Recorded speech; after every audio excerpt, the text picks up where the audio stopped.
Hi friends, கொஞ்ச நாளாவே என்னன்னு தெரியல ரொம்ப சாட்டிஸ்ஃபைடா இருக்கு என்னமோ ஒன்று கரெக்டாக பண்ணுற மாதிரி ஒரு ஃபீல். ஸோ நான் ஃபர்ஸ்ட் ட்ரை பண்ண ஒரு கேக்கு.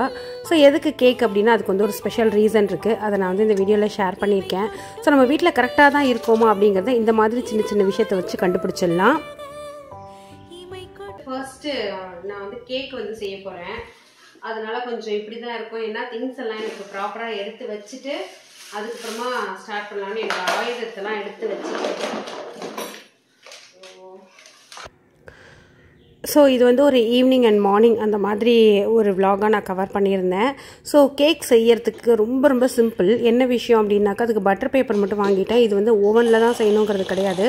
எக்ஸாக்ட் உங்களுக்கு கேக்கோட ரெசிபி வேணும் அப்படின்னாக்கா கமெண்ட்டில் வந்து ஷேர் பண்ணுங்கள். அது ஒரு செப்பரேட் வீடியோவாக நான் வந்து ஷேர் பண்ணுறேன். ரொம்ப ரொம்ப சிம்பிள். எண்ணெய், அதுக்கப்புறமா பட்டர் கூட நான் சேர்க்கலை, எக்கு கூட சேர்க்கலை. எண்ணெய், சுகர், மைதா மாவு, இதுக்கு பதிலாக நீங்கள் கோதுமை மாவும் போட்டுக்கலாம். ஒரு கேக் நல்லா வந்த உடனே வந்து அடுத்த கேக் வந்து ட்ரை பண்ணணும் அப்படிங்கிற ஒரு ஆசை வந்து வந்துருச்சு. ஸோ இந்த கேக் வந்து நான் ஒரு ஸ்பெஷல் டேக்காக செஞ்சேன் அப்படின்னு சொன்னல. ஃபர்ஸ்ட் என் ஹஸ்பண்டோட பர்த்டேக்காக நான் வந்து ட்ரை பண்ணலாம் அப்படின்னு சொல்லி நினச்சேன்.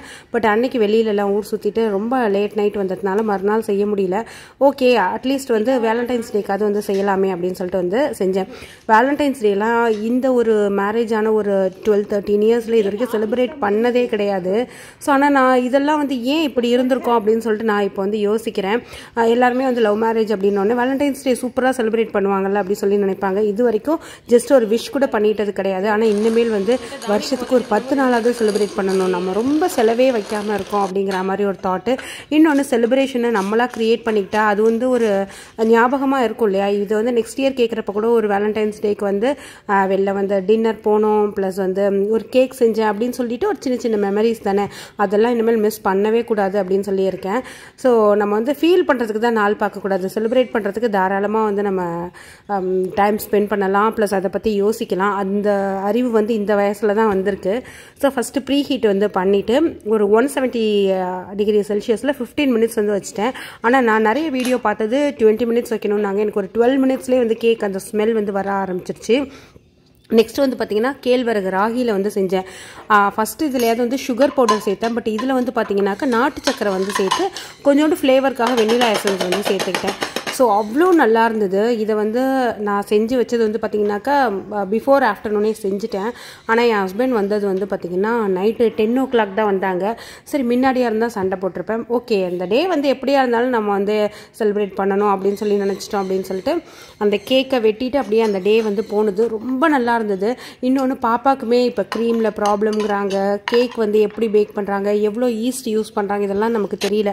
அவன் வந்து ரொம்ப விரும்பி சாப்பிட்ற ஒரு ஸ்நாக் வந்து பார்த்திங்கன்னா கேக்கு. அதையுமே நம்ம வீட்டில் செஞ்சிடலாம் அப்படின்னு சொல்லிட்டு நெக்ஸ்ட் டைம் பிஸ்கெட்டுமே வந்து ட்ரை பண்ணலாம் அப்படின்னு சொல்லி நினச்சிட்ருக்கேன். இன்னொன்று நம்ம வீட்டில் வந்து கரெக்டாக தான் இருக்கோமா அப்படின்னு சொல்லி நம்ம வீட்டில் இருக்க கிச்சனை பார்த்தாலே வந்து தெரியும். அது என்ன அப்படிங்கிறது வந்து சொல்கிறேன். இப்போல்லாம் வந்து பார்த்திங்கன்னா எனக்கு வந்து கிராசரி எக்ஸ்ட்ரா இருக்கிறதே கிடையாது. நான் எவ்ரி மந்த் வந்து நம்ம கிராசரி செக் பண்ணிட்டு தானே வந்து போய் வாங்குவோம். எக்ஸ்ட்ரா இருக்கிறது கிடையாது. எந்த கிராசரி ஐட்டம்ஸ்லையுமே வந்து பூச்சி வண்டு இதெல்லாம் வரதே கிடையாது. அப்படின்னா நம்ம வந்து நம்மளோட 3 மீலை ப்ராப்பராக பிளான் பண்ணி ப்ராப்பராக லைஃப் ஸ்டைல் வந்து போயிட்டுருக்கு அப்படிங்கிறது நான் இப்போ ரீசெண்டாக இந்த மாதம் ஒரு 2 மாதத்துக்கு முன்னாடி வந்து ரியலைஸ் பண்ணேன். ஸோ ஈவினிங் வந்து பார்த்திங்கன்னா ஒரு காஃபி போட்டு குடித்ததுக்கு அப்புறமா எனக்கு வந்து ஒரு சின்ன ஷூட் இருந்தது. நிறைய பேர் என்கிட்ட வந்து கேட்குறது, கை வந்து பாத்திரம் விளக்குனா ரொம்ப வந்து ஹார்டாக இருக்குது அப்படின்னு சொன்னாங்க. அதனால நேச்சுரல் ப்ராடக்ட், இந்த சோப் நெட்லாம் வச்சு சில ப்ராடக்ட் அதெல்லாம் வந்து வாங்கியிருந்தேன். இது நம்மளோட வீட்டில் பறித்த முருங்கைக்கீரை மரம் வந்து வாசலில் வைக்கக்கூடாதுன்னு சொல்கிறீங்க. காலங்காலமாக எங்கள் வீட்டிலலாம் வாசலில் தான் இருக்குது, எந்த இஷ்யூவும் இல்லை, நல்லாயிருக்கும். ஸோ அதனால் அந்த மாதிரி திரும்ப வந்து சொல்லாதீங்க. இன்னொன்று முருங்கைக்கீரை வந்து பேச்சு நடமாட்டம் அதிகம் இருக்கிற இடத்துல வச்சாதான் நல்லா காய்க்கும்னு சொல்லுவாங்க. நான் வாங்கின ப்ராடக்ட்டை இப்போ ஷேர் பண்ணுறேன். ஃப்ரெண்ட்ஸ், இப்போ வந்து பார்த்தீங்கன்னா நம்ம வீட்டில் வந்து உப்பு கரை, அதனோட டிஷ்வாஷர் கதையாக சொல்லியிருப்பேன். அதில் எல்லாருக்குமே வந்து தெரிஞ்சிருக்கும்.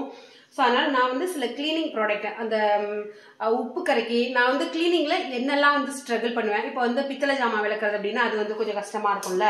அதுக்கு ஒரு வெள்ளி ஜாமான் விளக்குறது, அதில் இருக்கிற கருப்பெல்லாம் வந்து போக மாட்டேங்குது அப்படின்ட்டு அதுக்கு.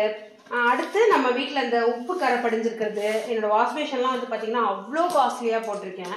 ஸோ அதிலெல்லாம் வந்து அப்படியே ஒரு லேயராக வந்து அந்த ஸ்கேல் வந்து வந்திருக்கு. ஸோ அதுக்கெல்லாம் நான் வந்து ஒரு ப்ராடக்ட் வாங்கியிருக்கேன். ஏன்னா எனக்கு வாங்குறப்பவே வந்து என்ன சொன்னாங்கன்னா, இதுலலாம் நீங்கள் ரொம்ப ஹார்ட் கெமிக்கல்ஸ் வந்து யூஸ் பண்ணக்கூடாது, யூஸ் பண்ணீங்கன்னா அப்படியே அந்த கோட்டிங்கே வந்து போயிடும் அப்படின்னு தான் சொன்னாங்க. அதுக்காக நான் என்ன பண்ணியிருக்கேன் அப்படின்னாக்கா, பி கிரீன் அப்படிங்கிற ஒரு இன்ஸ்டா பேஜ் ஒருத்தவங்க கிட்டேருந்து இந்த ப்ராடக்ட் எல்லாம் வந்து வாங்கியிருக்கேன். இது வந்து பிராஸ் அண்ட் ப்ரௌன்ஸ், அது காப்பர் க்ளீன் பண்ணுறதுக்காக ஒரு லிக்விடு. இது நான் உங்களுக்கு தனித்தனியாக வந்து பண்ணி காமிக்கிறேன் எப்படி ஒர்க் ஆகுது அப்படிங்கிறது.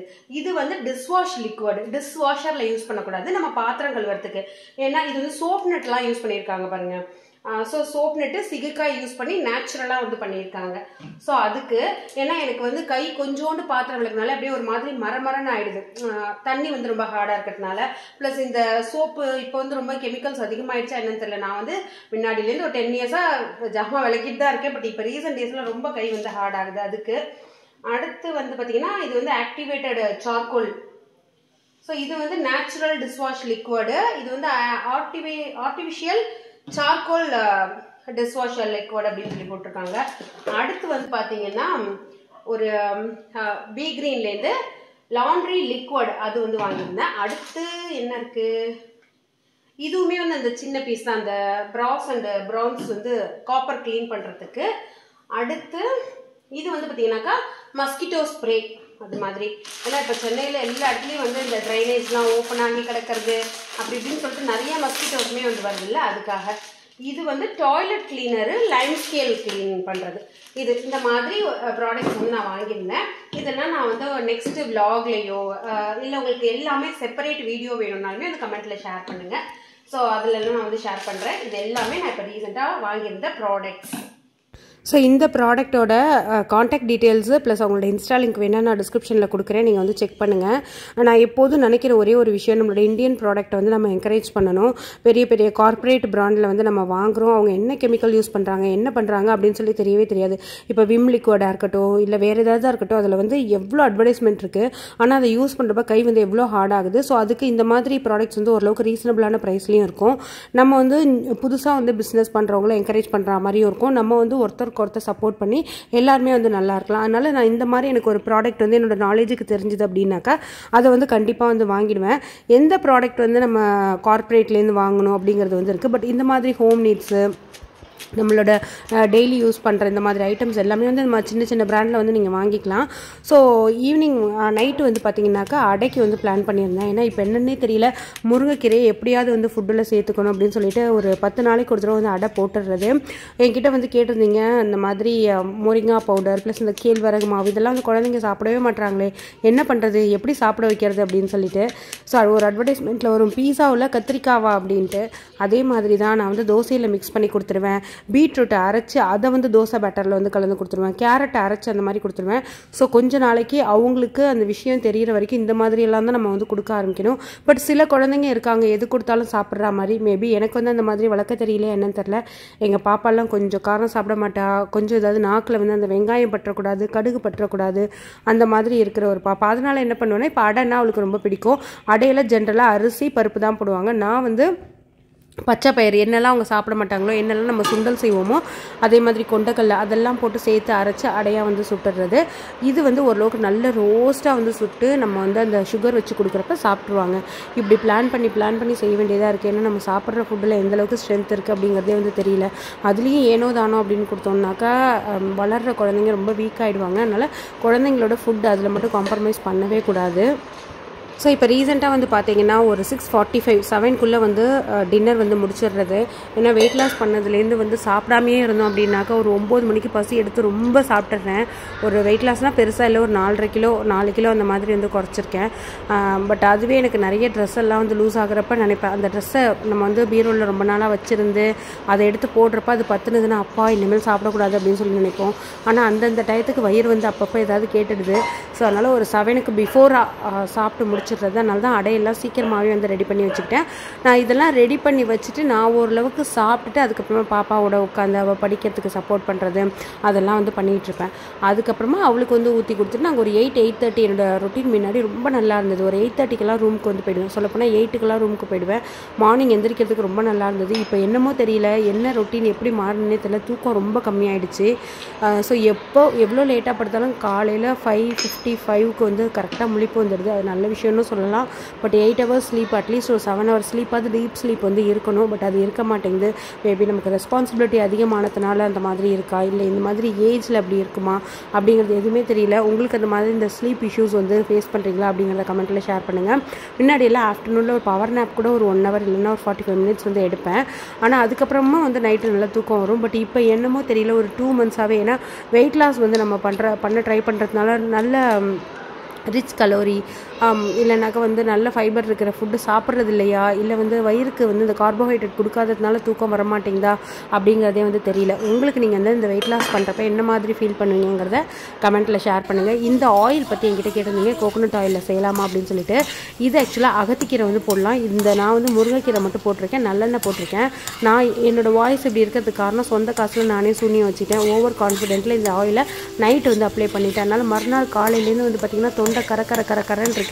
உங்களுக்கு வந்து சைனஸ் இஷ்யூ இருக்குது, ப்ளஸ் வந்து இந்த மாதிரி வீசிங்லாம் இருக்குது அப்படின்னாக்கா நைட்டில் தயவு செஞ்சு அப்ளை பண்ணாதீங்க. இது வந்து ரெகுலர் ஹேர் ஆயில் கிடையாது.